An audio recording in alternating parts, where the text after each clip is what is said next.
Good evening and welcome to the Chrissy B Show. Tonight we're going to be talking about reality TV, both the good and the bad aspects. Are people on these shows being negatively exposed for the viewers' amusement and entertainment? Are the producers and viewers waiting, watching and hoping for someone to fall flat on their face so that everyone talks about it? Is reality TV the modern day version of throwing people into an arena full of lions? My guests tonight are Gladeana McMahon, reality TV psychological advisor and who's helped contestants on the first ever Big Brother, and Heide Grange, who was a contestant on Joe Millionnaire UK. Later we'll have our makeup tips from Flavia Lau in the US and fashion tips from our very own Lisa Marie, and we'll be featuring a good cause. If you want to get in touch at any point during this show to share your views, you can tweet Chrissy B Show or Facebook The Chrissy B Show, and you can also email chris@chrissybshow.tv. But first, let's introduce our first guest, and that's Gladeana, who's been on many reality TV shows as a counsellor. Good evening, Gladeana. Good evening. How are you? I'm well, and thank you for having me. Oh, it's a pleasure to have you here. So, obviously, this is a subject very close to your heart because this is what you deal with. But can you just quickly explain to the viewers what you actually do and what that entails? Absolutely. Well, what I do is, and my team, is that we actually undertake what we call psychological assessments for reality TV. And so that's when the production company have gone out to look for people who are interested in being on the show, then what they do is they go through a process where we look at how robust they are, how much they really understand the pros and the cons of being on a show, whether they're making an informed decision. And I guess what we do is we look for, will they be able to withstand the stresses and strains of the programme? And in that way, what we do is we protect the participants. Yeah.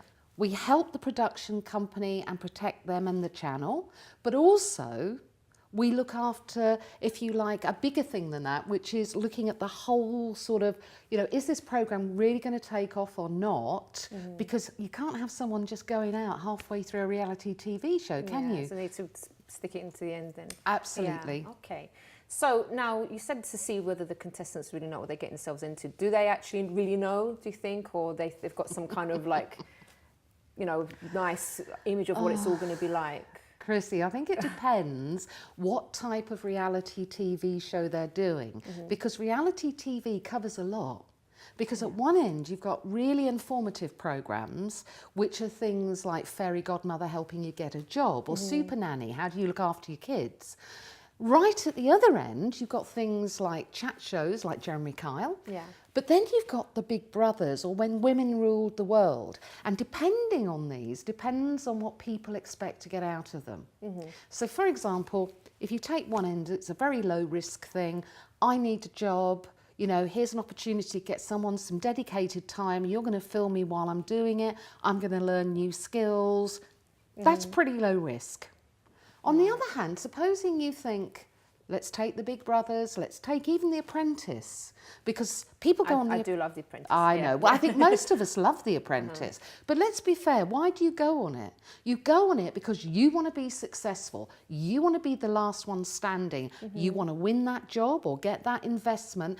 And you kind of know if you've shown your business acumen, good things will follow. So you're really focused.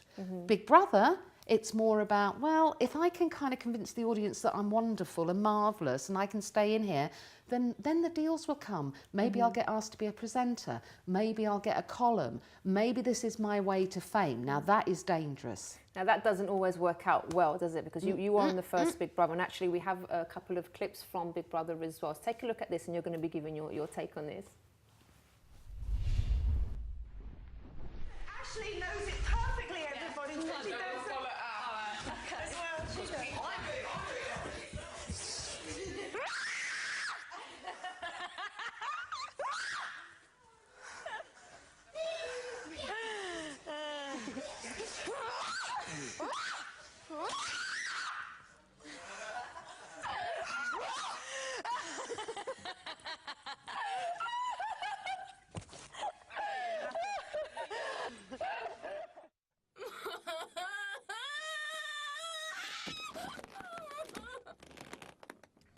I can't.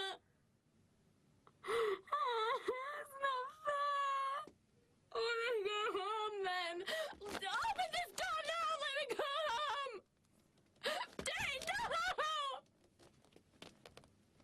want to go, and I'll go in my bare feet, and I'll go to the train station with my hair like this, a cat, and I'll go, I'm going. Chanel, Big Brother suggests you take a deep breath, No! relax a little, calm down, I want to and think about what you're saying. I want to go home. Now, I wonder if those two young ladies, had they known they would end up like that, if they would have gone on the programme, because Well, obviously very distressed. Yeah. Yeah, and that's right. You see, I think the thing is that we don't know how we will behave in certain situations. So let's take Big Brother. How many of us get locked away with a group of strangers 24/7 for weeks on end? We don't. It's very unlike life.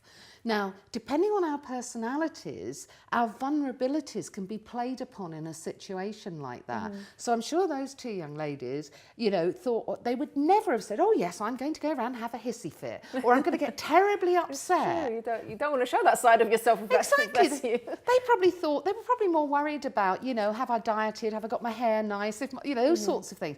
Last thing they thought that they were going to be kind of exposed in that way. And that can be damaging for some sorts of individuals because not everyone is emotionally robust. Yeah. I mean, the second one there, she really did look distressed, and I was wondering how come they didn't open the door to let her out, because she really looked like she couldn't take it anymore.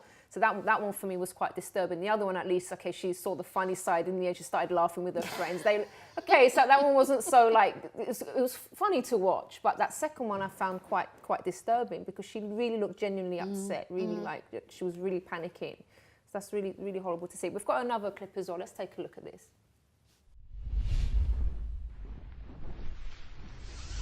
I've been trying to save you all week, man. I mean, is that all the way true? All week, dude. I've been begging everybody to keep you in this house. But- Don't with me right now, brother. Well, I'm just trying to have a real talk with you, man. There's no need to raise your voice. I've been trying to save your ass, and you're gonna come sling my name in the dirt and make me look like I'm a idiot? You gonna chop my head off too next week, Willie? I wasn't gonna chop your head off next week. I told you, I said, we'll work from week to week, and then you're gonna come throw me in the dirt? Willie, listen. I've been doing everything for you. Day number 2, you said, I promise you will not go on the block, and I'm on the block. That's all I gotta say. Whenever I know going willy-nilly and that it might be a 4 or 5 vote which could switch either way, I gotta protect myself. This is my game, Willie. Is it all a game for some people? Sure, absolutely. You know, going in there and bringing out the competitive side, you know, and actually bringing out the paranoid side too, because when you're hothoused like that, every little thing gets exaggerated. So you give me a funny look, and it's not just, you know, me thinking, oh, well, you know, she's just giving me a funny look. Doesn't matter. She doesn't think anything. It's like, why? What? And then... But they edit it in a certain way as well. So well, kind of that's like, the other part of yeah. it. I mean, you know, we're talking about different aspects. One aspect is me, say me as an individual. Yeah. How will I react in situations? Another aspect is, you know, it'd be terribly boring, wouldn't it, if everybody in Big Brother was sitting there saying, Chrissy, would you like a cup of tea, dear? And that sort of thing. We'd soon work have no with it. audience. And so you have to accept that the production company have got to make the equivalent of a soap opera. Because it has to have characters, it has to have drama. You need a baddie, you need a goodie, you need a love story. You need something that's kind of going to make it interesting and have people going, did you see what happened last night when X did this or whatever? So the other side of it is, what is this reality TV show trying to portray? So if you wanted to, you could take anybody and make them look anything. I mean, for example, in a day... And do the contestants know this before they go on? Well, it's one of the things we talk about when you have a psychological assessment, Okay. because if you're going to make an informed choice, it's important you understand that the production company don't set out maliciously going, how can we upset people and what can we do? They never do that. But you also have to understand that if they film you 24/7 and they can only show half an hour of that, what are they going to show? The boring bits? No, they're going to show the bits that make a story. So you have to understand that, because it may be that when you come out and you watch, you say, but what about all the times when I did this or I I was did nice that? to people. I actually Yeah, cared and for all I ever people. showed was when I was crying or picking my nose or whatever. And actually that was a very, very minute time that you were in there. So you have to accept the fact that these, what I call fame-based reality TV shows, are going to be more about, we have to make a story. So that's why I said think about them as being very different. So now from a psychological assessment point of view, we talk about low risk, medium risk and high risk. So the fame shows are always high risk from a psychological assessment point of view. Now, you've been putting some guidelines together, haven't you? Can you tell us about that? Yeah, I wrote the guidelines in 2002, and it was only the second year of reality TV really hitting the UK. And the reason for that was, having been involved with Big Brother, I went on to do another show called Model Behaviour, so looking into that, and then a third one. And I could see that this was going to take off, the whole genre, if you like, of reality TV. We were going to really love it.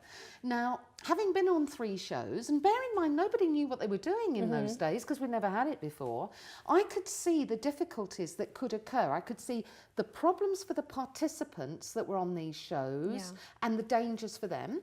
I could look at the production company and the television channel and think about the dangers for them. But equally, people like me too, they were pulling people in off the street, well not quite, out of the professional bodies and going, can you do these psych assessments? And as I said, nobody really knew. But I could see how easily the assessor could get scapegoated. And so the idea of having plans, the idea of having a structure, the idea of being able to say, here's the process. What this does is ensure that your participants are as robust as possible, fit for purpose, won't get damaged. You will get the kind of program you want out of this, and it'll still be ethical. Okay, and I am not going to get scapegoated while that's all happening. Yeah, okay. So why is it that we do love watching reality TV? What's going on there? Are we just really naughty? Well, think about it. Don't we all like a bit of a gossip? Isn't that something, don't you like to hear about? You'll never believe what happened the other day, because this is like seeing it. So there are different things that we like. When we're talking about the fairy godmothers type programs or the super nanny program, what we're looking at are real people with real challenges, and we identify with them because maybe we too don't quite know how to do a CV really well, or maybe we've got 3 kids and it is true that sometimes they send us barking, and so we kind of watch these programs, identify with parts of it. Sometimes it makes us feel grateful, like, thank the Lord I don't have those kids, okay? But it's actually okay because we kind of have a good identification, but we're learning. Now, if I go to the fame-based ones, that is really about entertainment. And one of the things is, some people have said it's like being in the, you know, in the Roman era when you sort of threw them in the gladiator pit. Some people have said that. But you see, we love to look at people on those and go, don't know why she thinks she's so, you know, wonderful. Because, or maybe even people that want to feel better about themselves. Exactly. At least I'm not that bad kind of thing. So which is quite sad, really. But well, we either feel better about ourselves because I can look at someone and go, I would never do that. Fancy. Or the other thing we do is think, do you know, if she can come off a show like that, or he can, and they're going to end up getting that, I'm going to apply next time. That we see it as something that, you know, offers us maybe a way out of our life. That's why I say they are a bit like soap operas. You get hooked into the story. And when you watch a soap opera, you do the same thing. You identify with characters. You don't like certain characters. And it's also good to have that, oh, I'd like to slap her, I tell you, you know. Plus the fact that we sometimes like to have this fantasy that maybe we would be the one that was successful and wonderful. Okay. Now, you're going to stay with us, aren't you? Because I'd like to talk to you more, because actually after the break, we're also going to have another guest, reality TV contestant Heide Grange from Joe Millionnaire, who's going to be sharing her very own experience of being on a reality TV show. So join us after this.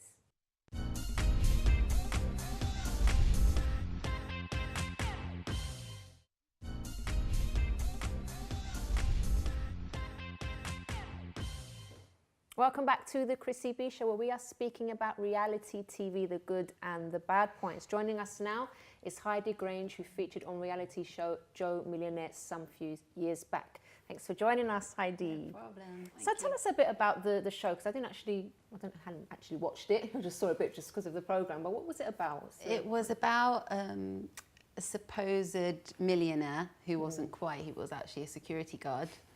And which you didn't know about? No, in the beginning. He was placed into a mansion and he was but they created this scene that he was a millionaire who worked in the record industry, and he wanted to find a woman who loved him for him and not just his money. Right. So, but I don't understand now, looking back, why they would bring all these women to his mansion and show them all his wealth, to show him, to find a man, so he could find a, sorry, I'm getting tongue-tied. Okay. So he could find someone who loved him for not his money when they're showing us all his money. Doesn't make sense. How did you actually get chosen for the show, and how did you apply? They scouted me. I was working Camden Market, Oh, selling really? jewellery that I make. Oh, okay. Yeah. So were you really excited when you heard about it? I'm going to go to a Absolutely. mansion. Where was it based? It was in Ibiza. So you're going to go to a mansion in Ibiza, and you're going to stay there for however many, what was it supposed to be? 3 weeks. 3 weeks. Something, yeah. Okay. 3 You and a must have half been weeks. well excited. All expenses paid, Wow. lots of girls, and they made you feel very empowered by it. They were like, you get to win the man. Yeah. So not that he wins you, if you know what I mean. Yeah. That's the way they sold it, but I realised And were you looking it's at the love other at way. that point? For love? I was single, but 21 years old, not really interested in happy families, but open to it. Yeah, But it was more the absolutely. sort of excitement of the thing that was... Yeah, very attractive clever woman. though, because I did find myself quite intrigued by him. That is not normally my thing at all. I just come back from India, I wasn't into the material at all. But yeah, they definitely set it up very well. Okay, so when you arrived there, what were your first impressions? When I arrived in the mansion, Yeah. well, we all felt like princesses. We were given the butler and the champagne and the And all of this was designer recorded, bikinis. obviously. Yeah. Yeah, everything is Okay. recorded. So how did it feel having a camera in your face all the time though? And like, were you able to sort of act naturally, or Not at were you all. like on guard all the time? All the time. I totally went into myself. When I had the interview, the only reason why they were like, yes, she's perfect for the show is because I had no idea. I was confident and happy and enjoying it. As soon as I got on the show, I sensed like, this is not right. I'm quite intuitive like that. And so just totally went into myself. I didn't say a thing. Every time they tried to get me drunk, I'd just disappear on my own. And I guess it was disrupting the flow of the TV. Okay. So program. how long did you actually stay on the show for? I think it was about 8 days. 8 days. Maybe 9. Did you want to like come back home? Or you had enough, or like I wanted was to there anything win. you were enjoying? Oh, really? I did actually Yeah. want to win. Yeah. And when I actually got voted off, I had to put my head in the fridge to cry. I was absolutely devastated. Not just because of the rejection thing, but I was like, genuinely, we were all falling for this guy. It was so bizarre Really? looking back now. But How when many you're girls 20, were there in the house? there were 20 girls, and most of us were about 20 years old. And at that age, it's like, you don't know what's going on. You're totally... Yeah. Oh gosh. But did you make friends with any of the other girls there, or were you like, you're my competition? I bonded with a couple of them. There were a few really sweet ones. The sweet ones got voted off first, though. And the catty ones who were like really competing got to stay a lot longer. Why is that, Gladeana? How come the nice ones get voted off first normally in these shows? Probably because, like Heidi's saying, you know, they kind of become more quiet, or they don't want to engage in behaviour because it's not their personality. They're not the kind of people who want to kind of, you know, if you like, jump over the dead bodies to win. Yeah. They're actually people that, yes, they have feelings. They have a like you were conscience. saying, Heidi, you started to have feelings for this guy, even though it turned out he was a fraud. But, you know, so they're the nice ones, that they have those feelings, but they just deal with them in a nice, ordinary way. To be honest, I hate to say it doesn't make that great a TV. What you really want, if you're thinking it as a soap opera, is you want the girls that will say something nice to your face and then try and sabotage behind your back, so that the viewers are looking in and going, oh, all right, okay, I wonder what's going to happen there. Will he twig? Will they twig? Whatever. And I'm afraid that, you know, that will happen. And if you go quiet, which is your nature, so you didn't want to get, you know, you didn't want to sort of say, well, I'm not going to go out and get drunk and show all, you know, and do this sort of thing, then all of a sudden you've kind of absented, when what you really want is maybe the girls all getting absolutely legless, and then, you know what it's like when you've had a drink or two, you don't watch what you say, and that's probably a bit more interesting. But if you think, no, I'm not going to do that, it's not really who I am, you go to bed. Now, how interesting is going to bed if you're doing it on your own? No, but the bigger picture is, though, it's all it is entertainment. I watch reality shows as well sometimes. I'm prone to a bit of rubbish TV. But The bigger question is, why are we actually watching this? Why are we giving it so much power? And like the Big Brother story, the big I, it is connected to the luminary, JP Morgan, Rothschild. People know about this, I don't need to get into it, but it does seem like some sort of ploy just to pull people away from what's really going on. Let's just put everybody's focus into this box of a room where hours can go by and we can get absorbed in everybody else's life, forget what's actually going on in the world. And What other people also, I think, like to watch, unfortunately, is when people are devastated or they do have dreams dashed. So for you, for example, you said, you know, you're absolutely devastated. We have a video here of a recent video of a Pink impersonator. Just take a look at how she reacts when her dreams are dashed. I mean, it's awful, but people, you know, love to watch it for some reason. Let's take a look. I've been doing the Pink tribute act for about 2 years now. It's the best thing in the world when you love your job, because I get to perform. It makes me so happy, and it makes other people happy, and that makes me happy. I'm going to sing So What by Pink. Pink, okay. Off you go. Oh, she's singing Pink. Na na na na na na na na na na na na na na na na. I guess I'll just lost my husband. I don't know where he went. We're all gonna get in a fight, so it's so what? I'm still a rock star. I got my rock moves, and I don't need you. And guess what? So we're going to vote. Gary? Zoe, I'm afraid it's a no from me. Nicole? I'm sorry, it's a no today. Talisa? Sorry, it's a no for now. You told me to sing a Pink song. I didn't want to sing a Pink song. You guys told me to sing a Pink song. sing a Pink song. We never told you to sing a Pink song. I wanted to be me. You guys told me to sing a Pink song. We heard a second song. We never told you to sing a Pink song. Did you hear that come out of our mouths, any of us? It was your audition, and you messed up. I'm sorry.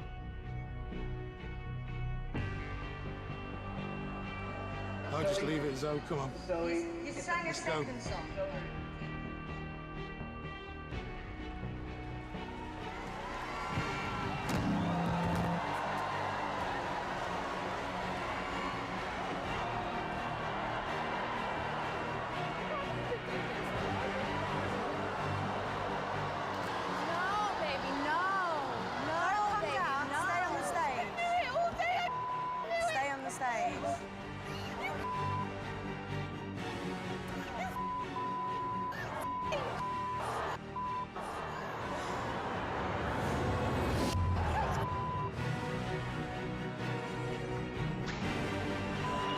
Kicking off about that. She's just the cameraman. Inappropriate!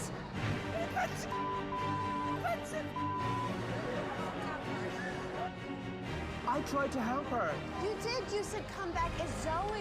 And we gave her a second song. She got the same chance everyone else gets.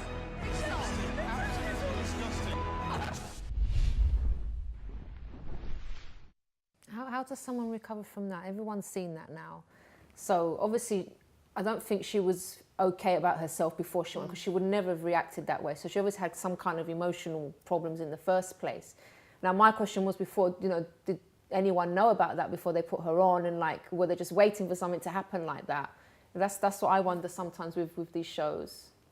Well, I think if you kind of look at that, I mean, I came across originally as quite confident. Yeah, she did. Because she had this act, she was out there, she was doing it. Couldn't have predicted that, can't You they? know, and therefore I don't think they could have predicted it. What I'm interested in, and we'll never know, is when she said, you told me to sing that song, who was the you? So if it wasn't the judges, could it have been that there was a subtle influence when she was going through the process about, well, you look like that, why don't you do that? And then she was devastated because she thought she was doing something that was wanted. Sure, she looked so confused, didn't she, at the beginning? However, you are absolutely right. Regardless of that, and maybe that did trigger it, the huge disappointment she felt led her into that violent reaction. Now, what does she have to go through? Number one, okay, just the heartbreak that she really thought she was doing the right thing, and she wasn't. Then she's got to think, how did I come across? You know, so if people meet her, go, oh, you're the one that had the freak out on. Yeah, That's quite hard to deal It with. is. And then also, I suppose, she goes back on her talent. You know, am I really as talented as I thought that I perhaps was and I would get through? So there's a lot of emotions to be, She just couldn't take it. and the thing is, when you do it in front of millions, someone's going to know you in Sainsbury's. Yes, it's true. So maybe she'll get something positive out of this. You never know, because It can sometimes, even though it happen. looks really terrible, but it does. well, happen. another think TV it's show positive. will pick her up to get a contestant Yeah. on one because they need someone who's going to kick off. Yeah. So there you go. But maybe it's a big wake-up call for her as well. Like, I'm finding that contestants that are wanting the fame so much, they do get knocked down, Yeah. which is possibly like for the greater good in a way for them. They may not realise it at the time. But the ones that just genuinely want to sing, they normally do get to sing in the end. So it's the fame thing. Tell me about some like of the experiences that you had when you were doing the show as well. Like, what were some of the downs that you went through and some of the ups as well? It just felt like a bit of like a meat market, kind of. Like there's lots of shots of all the women getting dressed up for the man, and we're like the scenes of us all standing together. And then the man turns up in his Mercedes, and we're all waiting there like, who's he going to pick? I mean, feminist right groups would just be freaking out watching that. It's true, because I Not saw from good. the scene when they brought all these bikinis and something, everyone was choosing the bikini to wear. It's horrendous. So I'm sitting there all chilled out thinking, you know what, I'll wait till the last. I don't care. I want the ugliest one. I waited till the last, and it was the tiniest little tooth floss bikini in the box. Oh, God. So I put it on top of my own bikini. So otherwise it would have been pretty horrendous. Okay. Yeah. Was there anything though really positive about that you can take away from the experience? No. I got a free holiday, I guess. for a Yeah, you week. got a free I'm just holiday, the fine print of the whole thing. I wish I would have been a little bit more aware to read the small print, because it's shown quite a lot and around the world still, nearly 10 years later. And I think I got paid about £250. Is that it? Yeah. And if I would have known, you know, that they were going to not, it wasn't just going to be shown as a one, I thought it would be shown as a one-off. If I would have known it would be repeated all these years later, I would have made sure that I was at least covered. Oh, bless. Well, anyway, that's the past now, isn't it? Yeah, But at least you're absolutely. coming to talk about it and see, you know, what I think it's good to warn people as well. Obviously, we are going to show like a positive side of things as well. But it Yeah. is, like you're saying, people really do need to be informed of what they are letting themselves in for. Yeah. And that, you know, producers can show basically whatever they want of the footage as well. And that's why if you have a proper psychological assessment, part of that time is really spent trying to get the participant to think it through. Like you're saying, for example, that 10 years later it's still being shown. You know, people don't realise that, you know, TV can be kind of recycled and recycled and recycled. And in 10 or 15 years' time, you could, I mean, supposing you'd been you're a pole dancer and then you want to become a nun. I mean, 15 years' time later, you're watching yourself when you've kind of, you know, been doing pole dancing. Maybe not a great thing. So, you know, but this is all part of what psychological assessments do. They look at you as a person, but then they say, have you thought about? Because you can't make informed decisions unless you are truly informed about all the negatives. Like, what would happen if your mum stopped in Sainsbury's and someone says, oh, I saw your daughter on that programme, God, she's awful.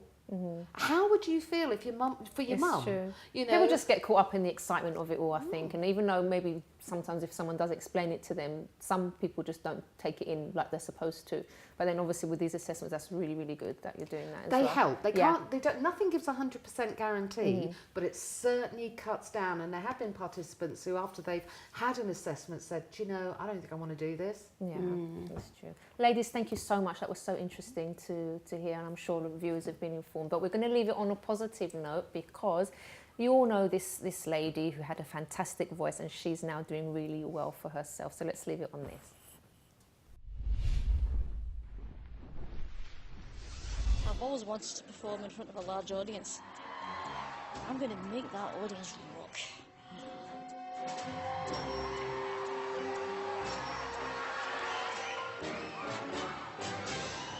Hi, what's your name, darling? My name is Susan. And how old are you, Susan? I am 47. And that's just one side of me.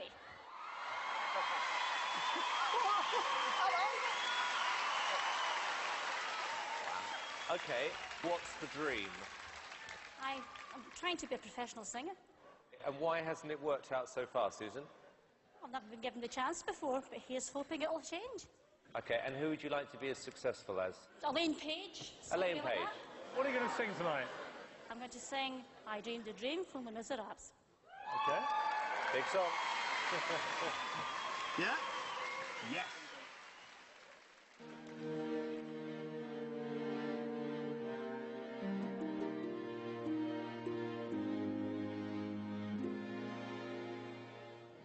I dreamed a dream in time gone by.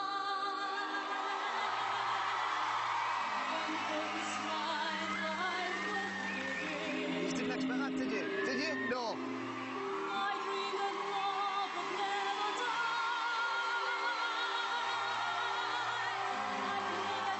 I dreamed that God would be forgiven. Without a doubt, that was the biggest surprise I have had in 3 years on this show.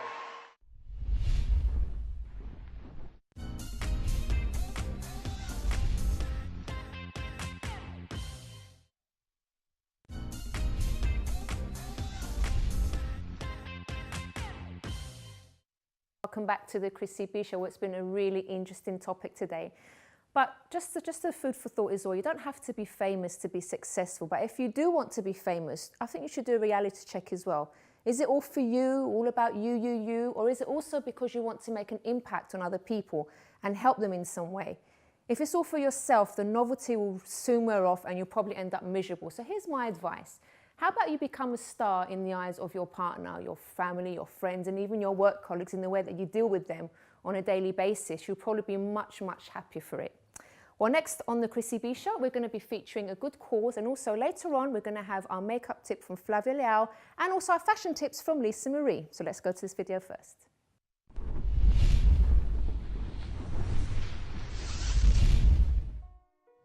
I'm here with Claire from Battersea Dogs and Cats Home, and she's going to tell us a bit about what they do here. Hi Claire, thanks so much for letting us come here today. So tell me, what do you do here?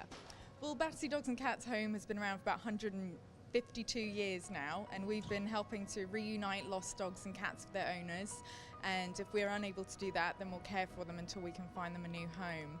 And on site, between here and our other 2 sites in Old Windsor and Brands Hatch, we have about 150 cats and about 450 dogs, so big operation.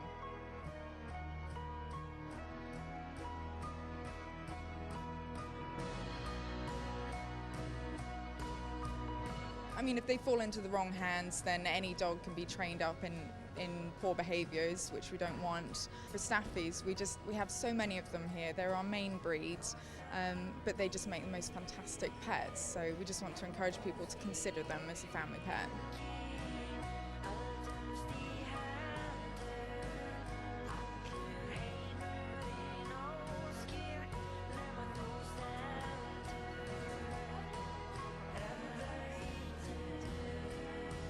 Oh, you're so cute. You're just too cute for your own good. Yeah.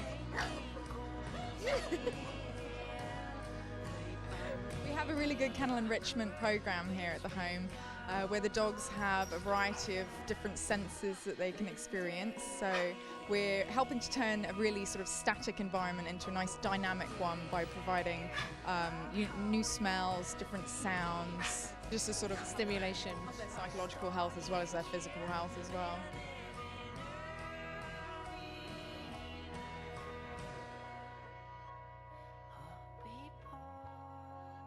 Something we use in our kennel enrichment program is the use of peanut butter and Marmite, because the dogs really love it. It's, it's a very strong smell and it can keep them occupied for quite a while. So anything that we can do to make the animals' lives better is fantastic. So if anybody out there is looking to donate something, these are the things we need. Okay, you actually put them in cones for the dogs, for them to... Yeah, we have these very durable toys called Kongs, and we can stick them inside that, maybe a teaspoon or something lined on the inside, and it just can keep them going for quite a while.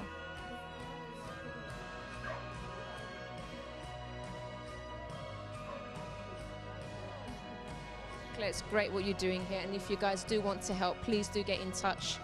The website's on your screen now. There's lots of different ways that you can help, so please do get in touch and help these lovely dogs and cats out.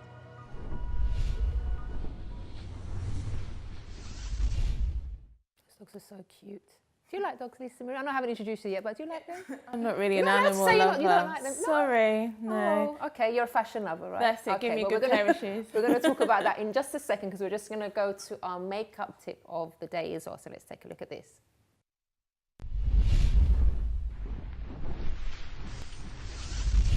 Hi and welcome back to my fashion blog. Today's tip will be on how to take care of your skin and do your makeup when you're late to work or to a party.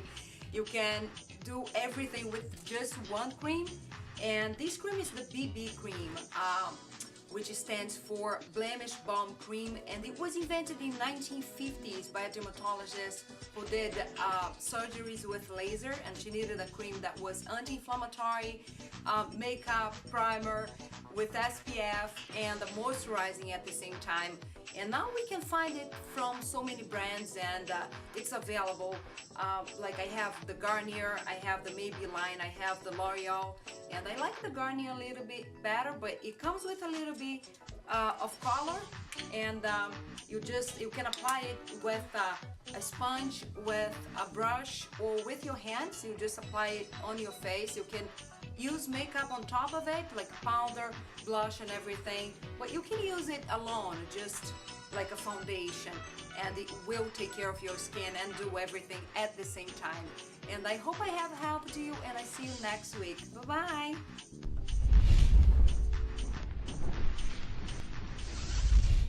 I think Flav is actually coming to London soon to do another makeup course, so we'll have to have her live on the show as well. Be good. So, Lisa Marie. Hi. Welcome. Thank Talk to you. you properly now. So, what have we got to share with us today then? Well, London Fashion Week was obviously this week, and I know that we've only just gotten into autumn winter, but the designers are already one step ahead on a showing for spring summer 2013. Wow, okay. Yes, they're always a season ahead, always a season ahead. So what I've looked at this week is different designers that have actually collaborated with high street stores. I know that it just used to be, you know, pop stars. You had like Madonna did a line with H&M not so long ago, but designers are obviously making their things more available to people on the high street, because not everyone can afford, you know, just to drop £4,000 on a dress and things like that.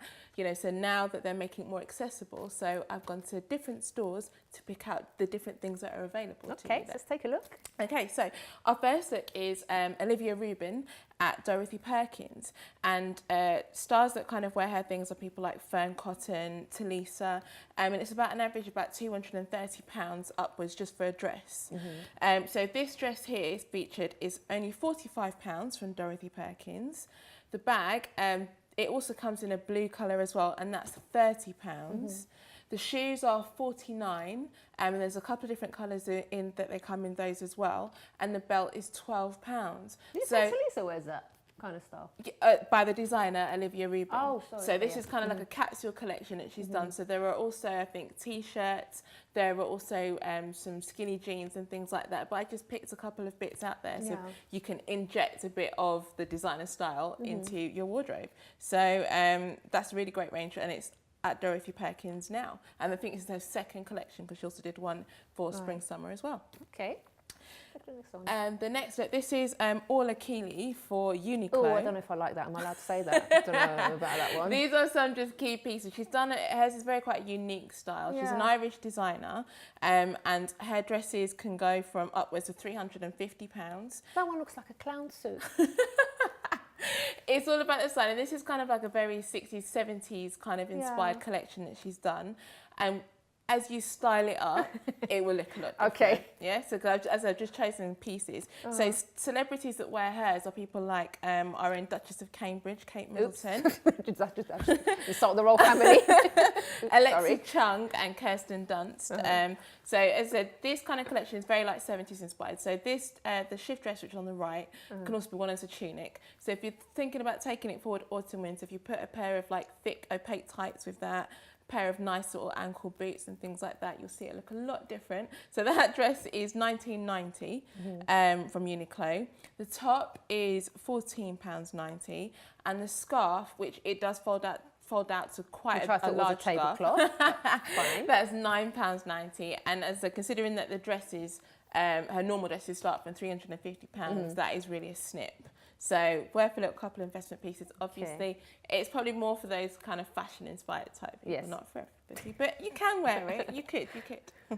So the next collection, I think this is really amazing. It's called Somerset, and it's by. That's more like it. I like that. It's by Alice Temperley, and it's at John Lewis. Now her things. Anything upwards of £500, but also you get so many celebrities wearing her things for red carpets, all that. So you can be looking at up to £4,000 for a dress. She does wedding dresses, so it's very, very expensive. So people like Pippa Middleton, Halle Berry, Jennifer Lopez, Isla Fisher, so many celebrities wear her things. So this dress, which I think is a fab little cocktail dress, £160. So these pieces that are shown here, they're quite investment pieces, but it's really good to be able to get it because she makes her clothes so flattering for women. The bag, tan leather there, £175. Again, especially with tan leather, it's never going out of fashion. So it's one of those really great investment pieces. The cardigan has got cashmere in it, and you've got some detailing there on the cuff sleeves there, and that's £79. And this animal print blouse is £89. So different pieces that you can really inject into your wardrobe, that's just going to add that little bit of something, but you can wear that so many different ways, especially the blouse with some skinny jeans, or as well as a pencil skirt, as well as trousers. Lots of different ways you can bring that in there. Okay.